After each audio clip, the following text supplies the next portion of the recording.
guys, welcome to Irish Footy Vlogs. Welcome to a special video today. We're going to talk about Chris Shields and his legacy at Dundalk with Fikra Taff, who's a massive Dundalk fan. You may have seen him on fan reactions and such like. How are you, Fikra? I'm very good. How are you? Not too bad. I suppose your fan reactions have been a bit more pleasant the last few weeks. Yeah, I went through a dark phase. I don't blame you. To be fair, I don't blame you. But yeah, Chris Shields obviously has left Dundalk now after 9 years at the club. He was at the club since 2012 to 2021. And I was just looking at the achievements here he has at Dundalk and how decorated he is. But, you know, he's literally won everything that Dundalk have actually won in that time, because the first league title was 2014. Yeah. Obviously, Chris Shields was part of that. He's gone on to win 5 Premier Division titles, 3 FAI Cups, 3 League Cups, 3 President's Cups, a Leinster Cup. I'll throw in a couple of PFAI Team of the Years in 18 and 19. But I was just looking here as well, Fikra, 248 league appearances for Dundalk as well. So God knows how many appearances he made between Europe and Cup, etc. I mean, he's appeared in 2 of the Europa League campaigns where they qualified for the group stages as well. Just an amazing player, really. For me, as an outsider, as such, like obviously a League of Ireland fan, but not a Dundalk fan, a real icon for the success story, I think, that Dundalk have had in those last 8 or 9 years, I think. As a Dundalk fan, what's his legacy to you? Yeah, it means an awful lot to like Dundalk fans, like because we've seen him come up from 2012, where the team was awful. So he's probably in one of the worst Dundalk teams ever, and then he went on to be like the most integral part of the best Dundalk team ever, probably in 2016, especially. Like, it's like if someone in 2012 had said, "Look, one of these boys is going to leave you in 9.5 years' time, and you're going to be crying over him," I would have been like, "What are you on about?" I'd be crying that he's still here. But yeah, that just shows you how much work the man's put in. Because he came to Dundalk, he wasn't like the Chris Shields that came to Dundalk isn't fit to lace the boots of Chris Shields that left Dundalk. It's a totally different player, so he is, and it's fantastic to see like someone develop so much at like a club, like especially when you stay at your own club and to move up, you kind of it's a special feeling. It's better than bringing in a superstar. I think watching them turn into a superstar at your club, it's just, he means a lot to the club. He's been there for so long, Fikra, that it feels like a little bit like he's a youth product in many ways. He was at Bray. I remember being at Bray, but I didn't think much of him, to be honest with you. He was young and he wasn't really a player that you would have picked out, let's say. And he was there for, as you said, the first year or two of some bad times at Dundalk. I think that's the amazing thing about him, isn't it? The fact that the improvement in his ability and career that he made himself. Yeah, such a big improvement. Like he started off in defence, wasn't he? In 2012, I think it was with us. I don't know if it was Braves in defence, but for us, he was in defence. And then Kenny took him, just moved him up in a wee bit into that whole midfield, and he just flourished. He really did. He had a great partnership with Stephen O'Donnell. Too, and then, but at the time, like I was thinking as well, what's the point in having him there? O'Donnell's going to keep him out of the team. Then O'Donnell gets injured, and then you're like, well, you can't drop Shields to bring O'Donnell in. What do you do? So he was given headaches from day one, really, to the managers, but it was all good for Dundalk. Oh, it's amazing, actually, as well. Some of your favourite moments. Could you pick out some favourite Chris Shields moments as such? Yeah, well, I was thinking about this, and I actually going back to, I can pick out the exact moment I fell in love with Chris Shields. Right, it was it was 2012, actually, playing away at Derry. We'd just been beaten 6-0 by Shamrock Rovers. And then the very next round of games, we went up to Derry and we were winning 2-1 last minute of the game. Derry were breaking, and Chris Shields just put his hand out, pulled your man down by the jersey, took the red card, but turned around to the players and jailed them all up, got everyone riled up. And I think Cherry made a save, or it didn't go in anyway. And we ended up winning that game 2-1. And I know we still didn't do anything with that season, but it meant an awful lot to see a player fight. You know, like, because when you're in a relegation battle like that, it's so hard to fight for anything, really. Players give up so easily, and it was such a great thing to see him actually be willing to take a red card to try to do something for the team. It made an awful lot, and you could get rubbed off on some of the other players and started trying a wee bit. You know, if they're like, right, well, if our captain's going to try, we're going to try as well. But unfortunately, the team just wasn't up to anything in 2012. But what was that meant an awful for lot. you, Fikra, his best season? Would you be able to pick out a best season in your opinion? Probably, I want to say 2016, but then he was very good in 2019 as well, I thought. Yeah, he was in the PFAI Team of the Year in 18 and 19, but yeah.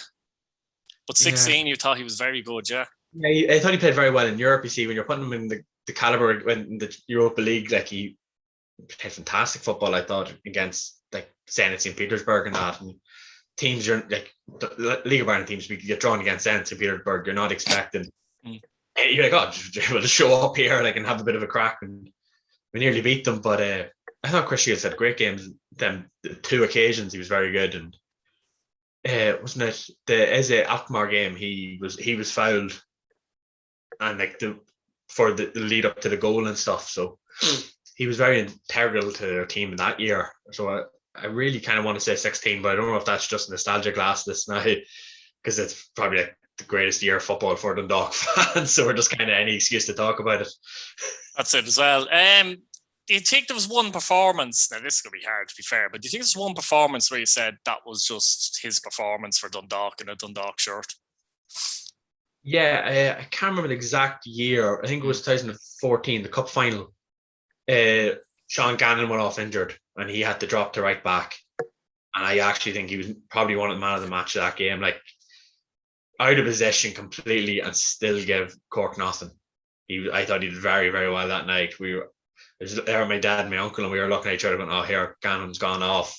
Yeah. We've no right backs. What are we going to do? And then Shieldsy pulls out this absolutely cracker of a game. So I think that really just summed them up. Like, sometimes you're not expecting them to do fantastic things, and he can do them. I think Fikra is the type of person, though, and type of player that you feel that he can do a job anywhere on the pitch. We know how good of a midfielder he is. Even the last 2 weeks for Dundalk there, he slotted in centre backs. I thought he put in a really good performance, actually, against St. Pat's at Richmond Park, where he played centre back as well.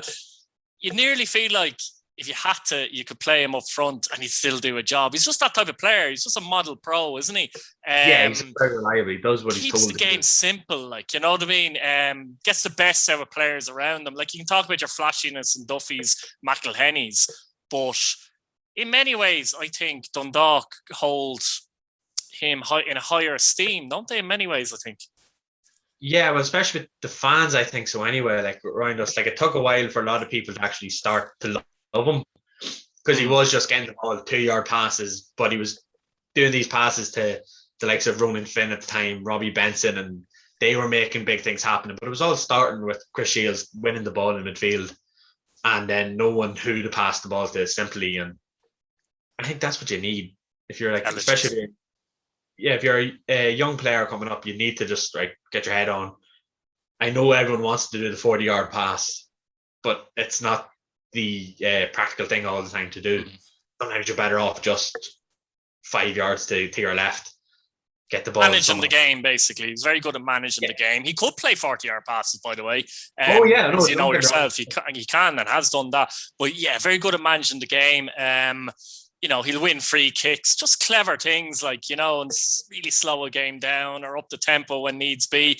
Even if he feels on the pitch, he was a leader on the pitch as well. So he'd drop deep when he felt there was danger, or he'd move further up without the manager having to tell him. Like, you know, most players, if they do things like that. Sorry? You could see him pushing other boys. Like, he'd go, right, well, Duffy needs to get further up, and he'd be shouting at Duffy on the wing to get up. And he was a captain even before he was, like, when O'Donnell and Gartland had the armband, Shields was still telling people what to do.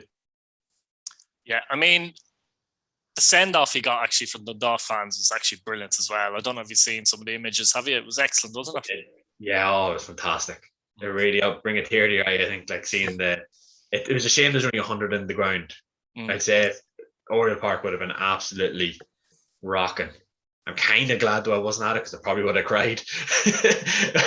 I'll get a wee bit emotional for me, but yeah. But that's the great thing about it as well, I think, though. Some of those images, I was looking at them, and I mentioned it elsewhere. You don't really get that in the Premier League, because fans in the League of Ireland, they're closer to the players as such. I mean, almost literally as well. Like, you're closer in the stands to the pitch. You know, Chris Shields will know a lot of people at the club. And I don't mean people within the club. I mean fans and people like that. Whereas at a higher level, you don't see that. You don't get that. You're not going to get that connection. So that just showed the connection that he had with the club. And like, I've no doubt that Chris Shields will go on and do well for Linfield, because he still has a lot to give. He's actually only 30. A lot of people mightn't think, because he's been around for so long. But I suppose we'll kind of end in that kind of way, the fact that I suppose you're probably disappointed he's gone as well, even on a football level, I'd imagine.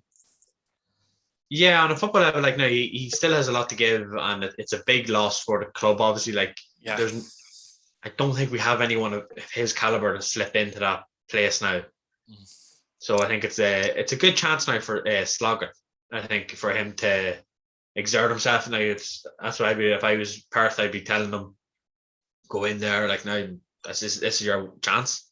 That's it. You're hoping the likes of Sloggett would have learned from his mannerisms and certain things like that. And who's to say Sloggett won't improve as a player as well? Oh, hopefully now, because Shields took that chance. He when O'Donnell in 13 got injured, I think he got a bad knock, wasn't it, that year? And Chris Shields took his chance, and he never looked back. So now let's hope someone can take the chance and fill in there.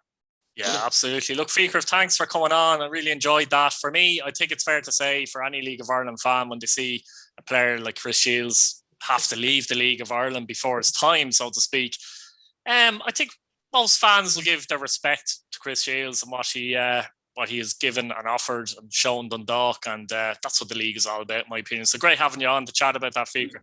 Thanks very much.